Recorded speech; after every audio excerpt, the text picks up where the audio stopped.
Children are not the only ones who struggle in the parent-child relationship. Often parents act inappropriately or in an ineffective manner that inadvertently encourages bad behavior. Here are some of the reasons parents struggle. Lack of training. Parenting requires no formal education, even though it is one of the most complex and difficult tasks any of us ever do. Winging it with kids is not good enough unless you have children who are great at raising themselves. Lack of appropriate role models. Learned behavior is actually stored in the brain. If you never experienced good parenting, it is hard to be a good parent without the proper training. Having ineffective parents often teaches bad habits that are unconsciously repeated. Authority conflicts. The current generation of parents has serious problems with authority issues. Many of us grew up during the Vietnam War. For many years, we frequently saw students and war protesters demonstrating against authority. Authority became a bad word. Because of this, I think many modern-day parents have trouble believing that their children should respect them or that being firm is good for children. In addition, many parents get into the trap of wanting to be liked by their children and become unable to exert authority. Low self-esteem. Self-esteem plays a huge role in parenting. If you have low self-esteem, you're likely to believe you'll be a lousy parent and thus act in a way that is consistent with that belief. Stress. Parenting skills are very sensitive to stress.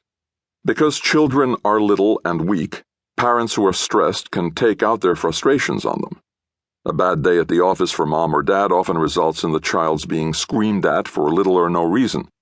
Work pressures, financial problems, marital discord, or health problems can set up parental difficulties. Everyday stresses as well interfere with the parent-child relationship.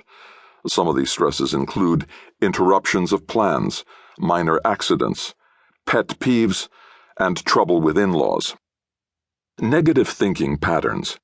Negative thoughts and assumptions about a child can be very harmful. When a parent assumes the child is misbehaving in order to embarrass him or her, they react in a negative way that almost reinforces bad behavior. Underlying emotional or neurological problems. 49% of adults at some point in their life will experience an emotional or learning problem which will interfere with their ability to effectively parent. ADD, depression, anxiety, learning disabilities, substance abuse, etc. As a parent, having an unrecognized, undiagnosed, untreated mental illness can be devastating to the emotional development of a child. I once had a phone call from a very close friend whom I hadn't heard from in years. He sounded different. When we lived close together, he was energetic, positive, outgoing, funny, and fascinated by the world around him. As I listened to him on the phone, however, his voice was flat and his thoughts were very negative. He told me his life had no meaning, and he would much rather see heaven than struggle through any more days. My friend was sleeping a lot, had problems concentrating, and even lost interest in sex, which was a real change for him. He was also irritable and aggressive with his child, and became socially withdrawn from everyone. He suffered from clinical depression. He was the last person in the world with whom I expected to be having that kind of conversation. But mental illness is extremely common.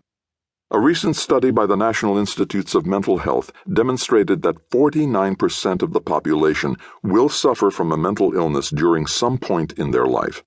Anxiety problems, depression, and alcohol or drug abuse are the most common problems. Mental illnesses strike the rich and the poor, the successful and the not-so-successful. They devastate individuals and families, and they most often go untreated because of the stigma our society attaches to them. My friend had postponed calling me for over 9 months. It was not until his wife threatened to divorce him that he called me. If you or someone you know has persistent symptoms, it's important to have a psychiatric evaluation by a competent professional. Too often, because of the stigma, it takes child abuse, a broken marriage, a job loss, or a life at the brink of suicide before a person seeks help.